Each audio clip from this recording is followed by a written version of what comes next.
What's the one thing in business spreading almost as fast as AI? AI risk.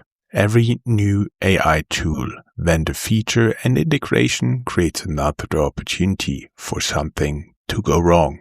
And most security programs were not built for AI's pace of change. That's where Vanta comes in. Vanta is the #1 agentic trust platform used by more than 16,000 fast-moving companies, including Synthesia, Nando's, and Granola. The Vanta agent works like a 24/7 GRC engineer in the background, finding issues, drafting fixes, and reducing vendor assessment time up to 50%. Whether you're a fast-growing startup or global enterprise, Vanta helps automate security and compliance so you can earn and prove trust. Get started today at vanta.com/startupradio. That's VANTA.com/startupradio. The standard story about why Europe does not produce enough giant technology companies is that Europe lacks talent, or Europe lacks risk appetite, or Europe lacks simply ambition. The story is wrong. Europe has 3.5 million tech workers. Europe has hundreds of unicorns that have already produced thousands of second-generation founders. What Europe lacks is something more specific and more fixable. This is part 4 of the European scale-up question. This is about the difference between having talent and having recycled talent.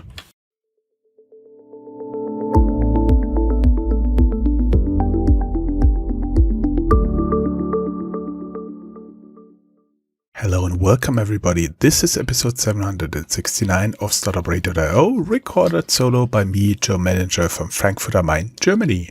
This is part 4 of the European scale-up question, Startuprad.io's continuing research franchise on why Europe produces so much innovation and so few globally scaled technology giants.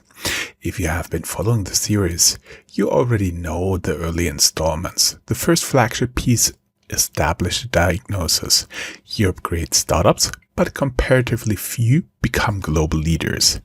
Then we walked through fragmentation, Europe's hidden growth tax, and how legal tax and regulatory splits turn European expansion into repeated market entry rather than continental scaling. Then the capital architecture work on where financing becomes discontinuous between growth stages. Then demand without deployment on how European institutions and corporations are slow to produce and deploy European innovation. How strategic customers themselves are a form of scale-up financing. Together, those 4 pieces trace the structural, financial, market, and operational sides of the gap. Today's installment adds the last of the core mechanisms, the human one, because none of the other pieces of the system work if the ecosystem cannot turn one generation of scale-ups into the operators, founders, angels, board members, and networks that build the next generation. That is what this episode is about. Not a talent shortage, a recycling problem. For everybody thinking about, what is that? Think about the PayPal mafia. Over the next roughly half hour, I'm going to walk you through what the data actually says about the European tech talent, which is not what the consensus story claims. I'm going to introduce you to a concept we're calling experience density, which is Startuprad.io's framing for what the scale-up bottleneck actually is. Then I'm going to walk you through the founder factory data that shows the recycling mechanism is real and measurable, the operator pool data that shows how deep Europe's senior bench actually is, the German employee ownership reform that has been genuinely fixing parts of this, and the remaining gaps, including something we call the escalator effect, which is the specific way European scale-up experience can leak abroad when a company gets acquired.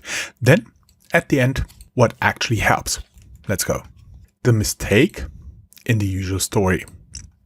Start with what the data actually says about European tech talent.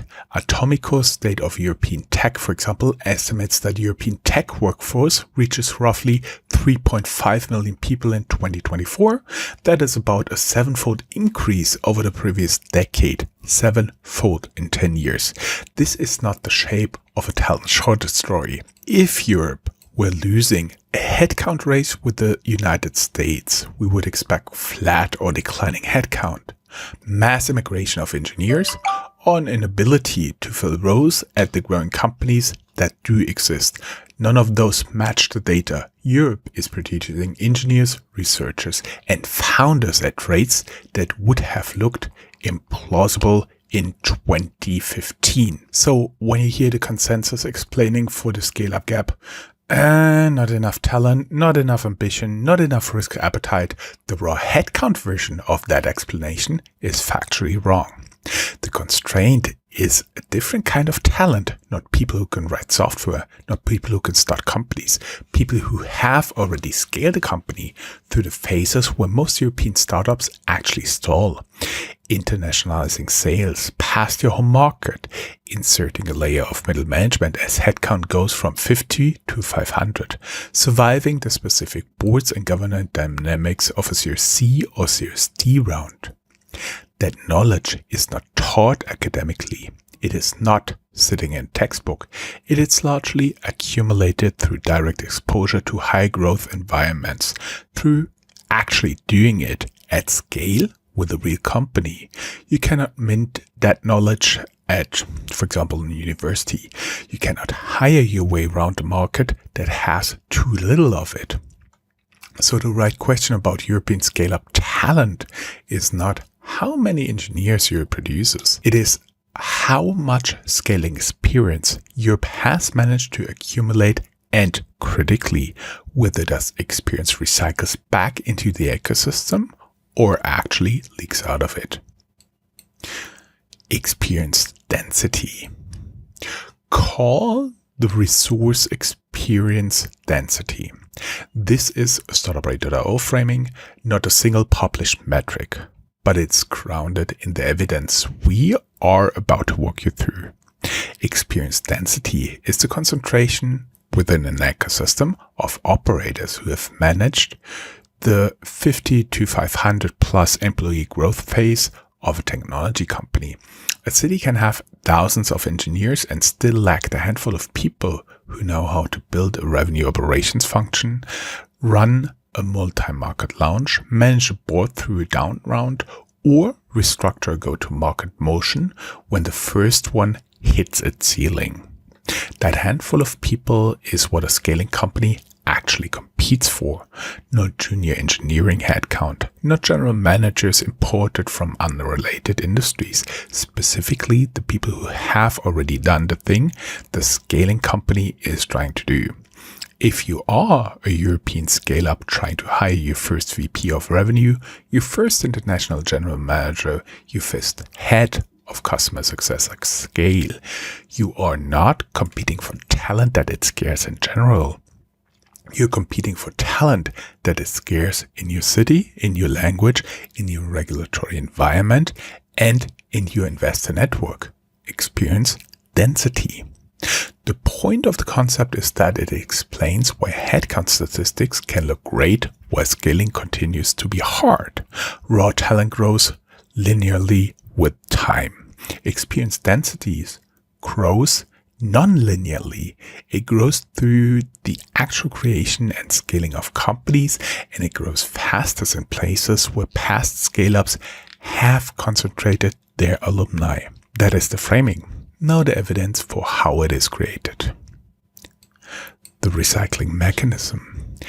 The academic mechanism that explains how experience density gets created is called entrepreneurial spawning. A landmark 2003 NBER working paper published in the Journal of Finance in 2005. Paul Gompers, Josh Lerner, and David Scharfstein showed that venture-backed firms and public firms in entrepreneurial regions act as a source of new ventures. They call these firms training grounds, places where future founders learn to raise capital, build executive teams, and run high-growth operations. The mechanism is not mysterious. People who watch a scaling company succeed learn what success actually looks like.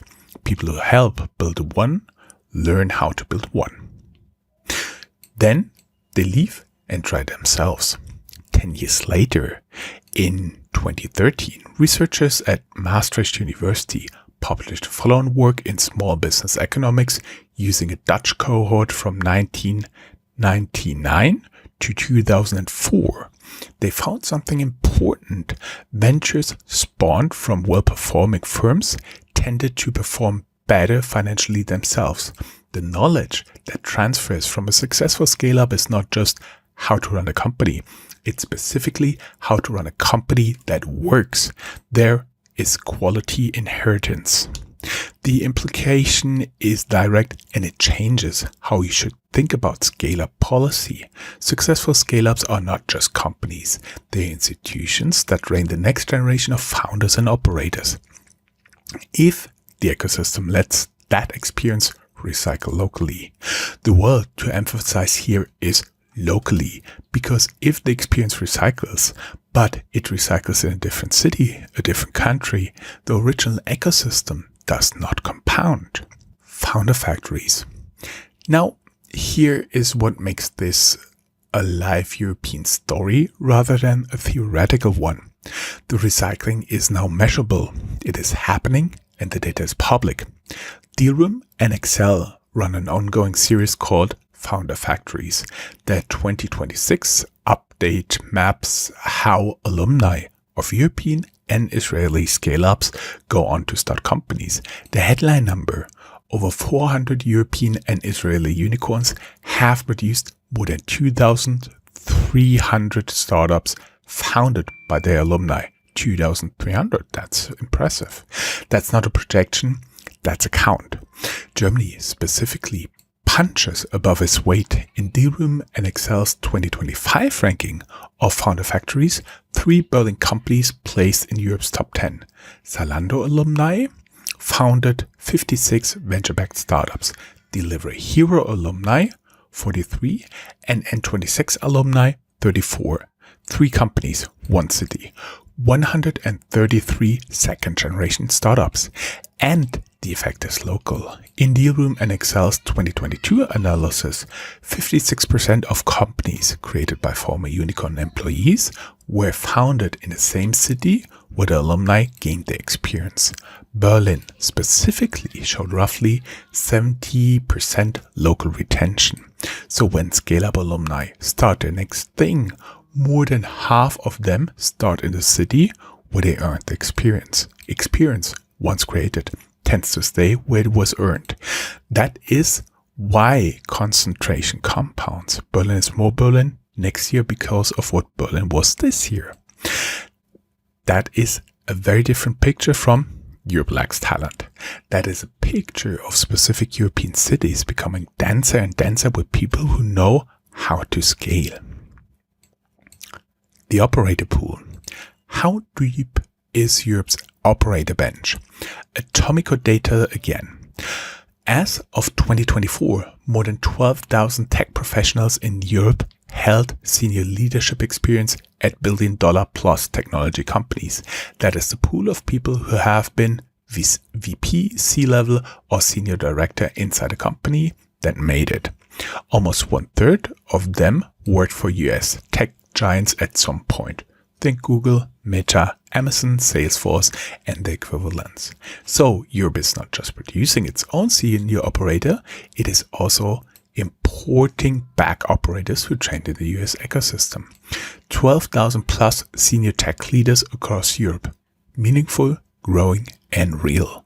But, and this is Startup.io's interpretation, not a directly measured claim, that pool is unevenly distributed. It is not evenly spread across all European cities and all technology sectors.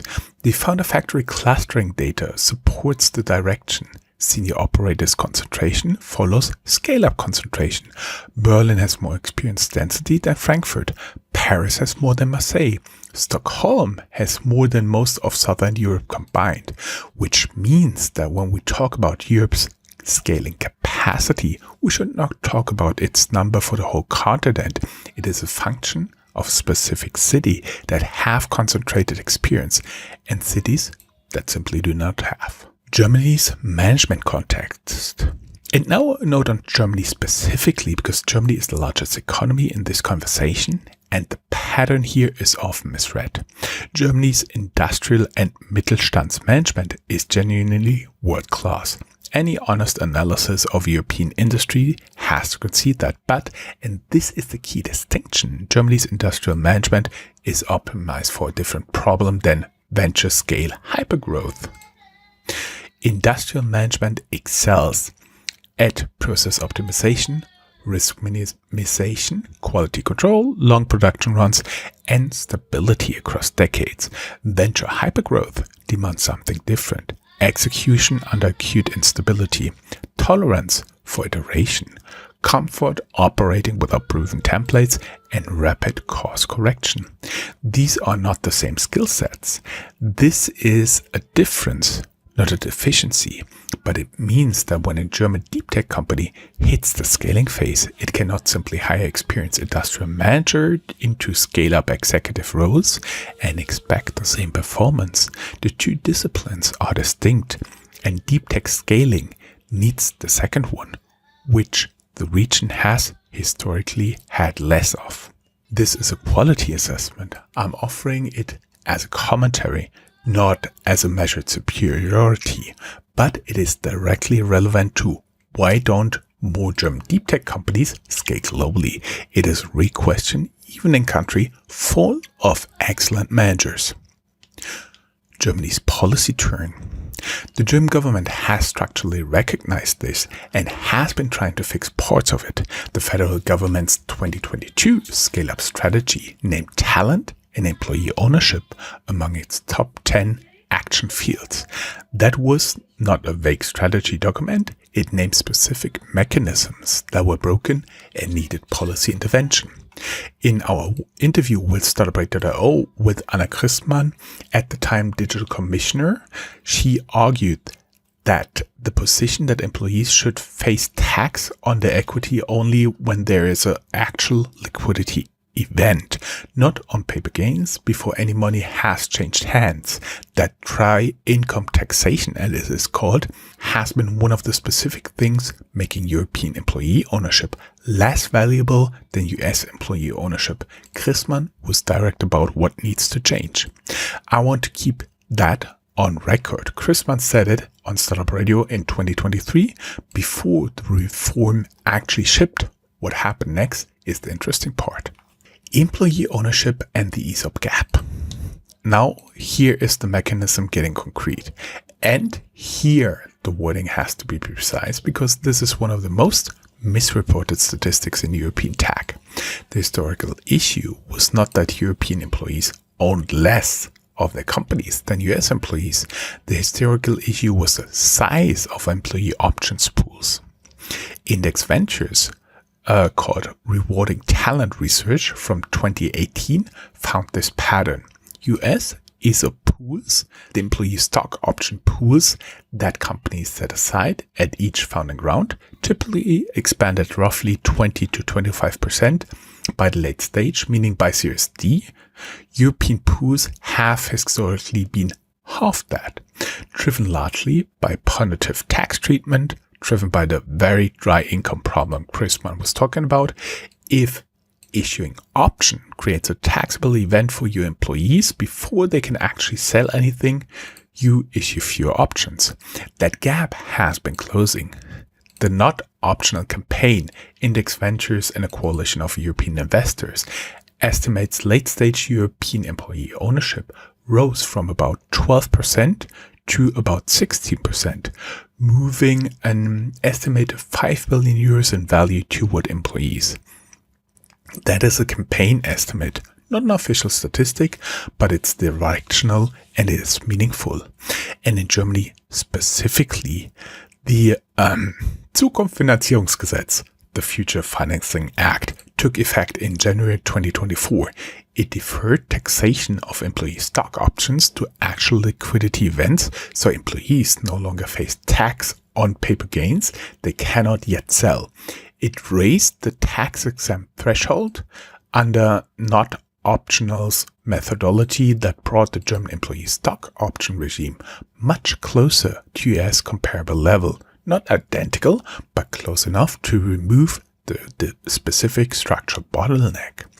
Why does this matter for a recycling story? Because option value that actually reaches employees is what funds the next cohort of European angel investors and next cohort of European founders.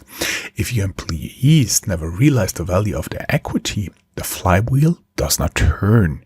If they do realize it, some percentage of them become angels and some smaller percentage of them start companies themselves.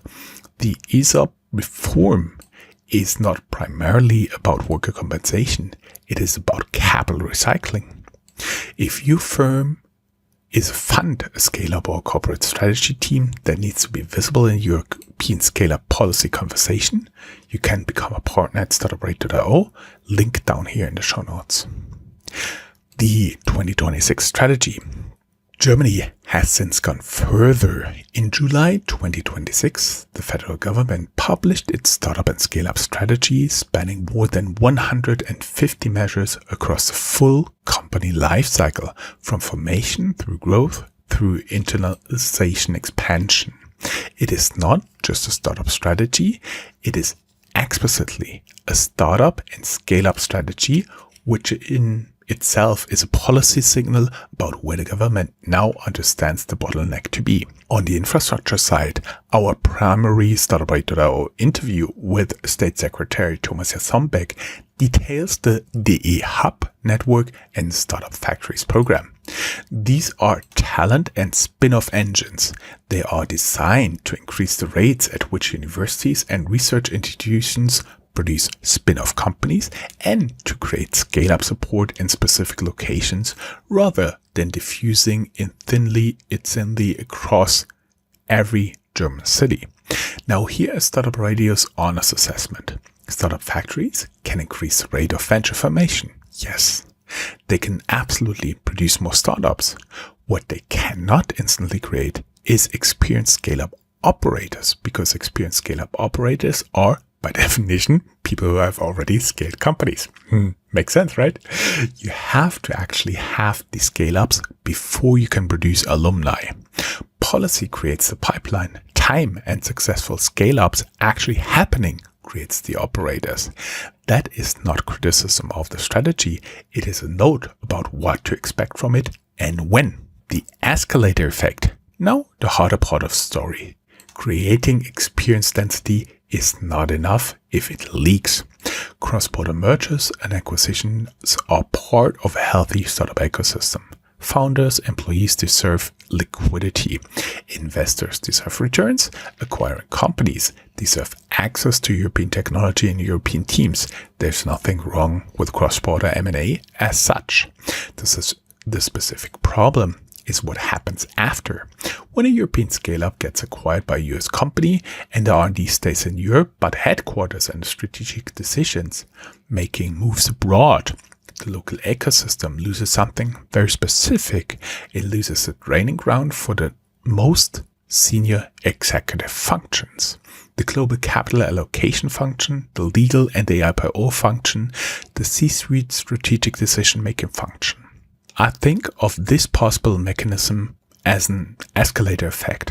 When the top of the organizational escalators lift out of Europe and moves to US headquarters, the European office ends up training mid-tier operators and specialized functional leaders rather than complete C-suite decision makers. So the R&D talent stays. The junior operator talent stays. But the top of the operator pyramid, the people who would otherwise have gone to run the next generation of scale-ups as CEOs or to sit on their board or to lead their global expansion, that group increasingly gets into formative senior experiences outside of Europe. I want to be careful about how I position that. The escalator effect is a Startup Radio analytical lens. It is not a documented continent-wide statistical pattern.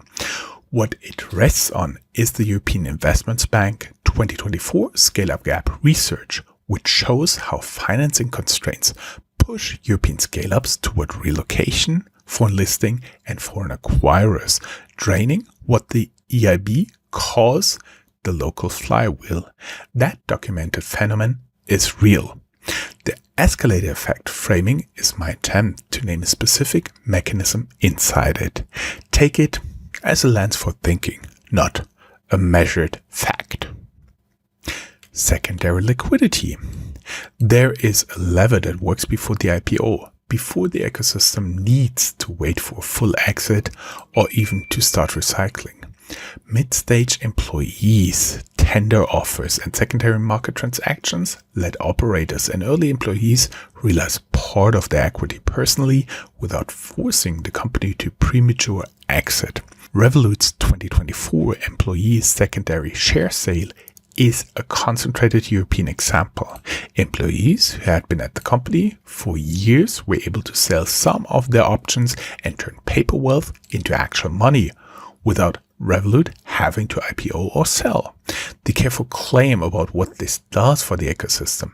Secondary liquidity can shorten the time before employees are able to recycle capital back into the ecosystem, for example, as angels and as founders. Instead of waiting 6 to 8 years for an IPO, an employee who did a secondary sale in year 5 can start writing angels checks in year 6. That is meaningful. The stricter claim, the secondary liquidity has been proven to accelerate ecosystem recycling continent-wide. It is not something the current evidence directly supports. The mechanism exists. It is spreading. It is a good thing for the operators who use it. But the causal effect on ecosystem-wide recycling is still to be measured. I'm naming that as a direction bet, not as a data point. Startuprad.io is where the European founders, VCs, corporate strategists, and policy institutions show up when they want to understand the European scale-up conversation as it actually is. Evidence first, even-handed, and specific. Partner with us to reach that audience with your firm story. What actually helps pulling the mechanism together? This is Startup Radio's synthesis of the evidence above. 4 recommendations. 1. Treat scale-ups as training institutions. When a European scale-up succeeds, the ecosystem does not just get one successful company, it gets a training institution for future founders and operators. Policy should be designed to keep the alumni of successful scale-ups in region and the capital in region, because both of those inputs feed the compounding effect. 2. Finish the employee ownership reform job across Europe. Germany's Future Financing Act was a good step. Not optional, identifies 7 European countries that now match or beat US stock option policy. That means the majority of European countries still does not. Finishing the pan-European alignment of employee stock option regimes through something like a EU ESOP or 28th regime for European equity is one of the most direct policy levers available to increase the rate of capital recycling. When more employees realize value from their options, more of them become angels and founders, and it's a compounding effect. 3. Support secondary liquidity mechanisms, not because they will single-handedly solve the recycling problem, but because they materially shorten the time between when an employee gains scaling experience and when that employee is in a position to fund the next generation. Framework that supports secondary tender offers both at company level and at investor level is a small structural intervention with a plausibly large downstream effect. 4. Address the escalator effect retention leak. This is the hardest one because it points back at the early installments of the series. Retention of C-suite strategic functions in Europe requires late-stage capital, public market depth, deep enough that European scale-ups do not need to relocate to raise growth capital or to go public. That is the EIB's core prescription, building the financial market infrastructure that lets European scale-ups scale without moving their headquarters. It is the connective tissue between this episode and every other episode in the series. The scale-up question verdict. Let me close. Europe's scale-up gap is often narrated as a failure of nerve. Europeans, the story goes, are too cautious, too regulated, too risk-averse to build the great technology companies of the 21st century. That is not what the data says. The data says Europe has built the raw inputs, 3.5 million tech workers, 12,000 plus senior operators, 400 plus unicorns already producing 2,300 alumni-founded startups. The raw inputs are there. The startups are there. The successful scale-ups are there in growing numbers.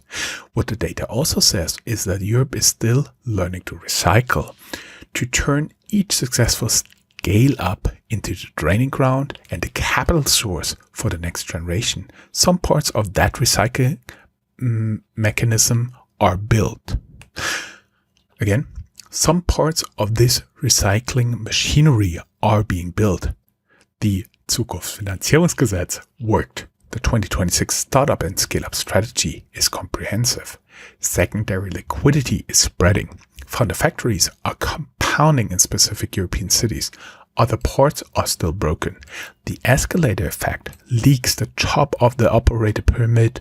Most European countries have not finished ESOP reform, and the late-stage capital infrastructure that would prevent forced relocations is still under construction across the continent.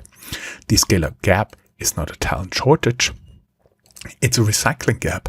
Fix the recycling and the density compounds on its own. That was part 4 of the European scale-up question.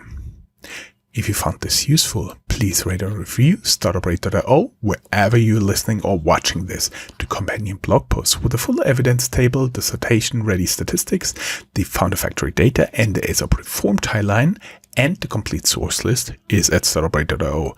The full series is worth reading as a corpus. The central pillar is called the European Scale-Up Question. The 3 prior installments are fragmentation, Europe's hidden growth tax, the European scale-up gaps, why startups don't become tech giants, and demand without deployment.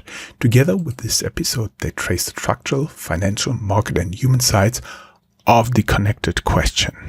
Part 5 is coming. Subscribe on YouTube, Apple Podcasts, Spotify, and wherever you find your audio. This has been Joe Menninger for Startuprad.io.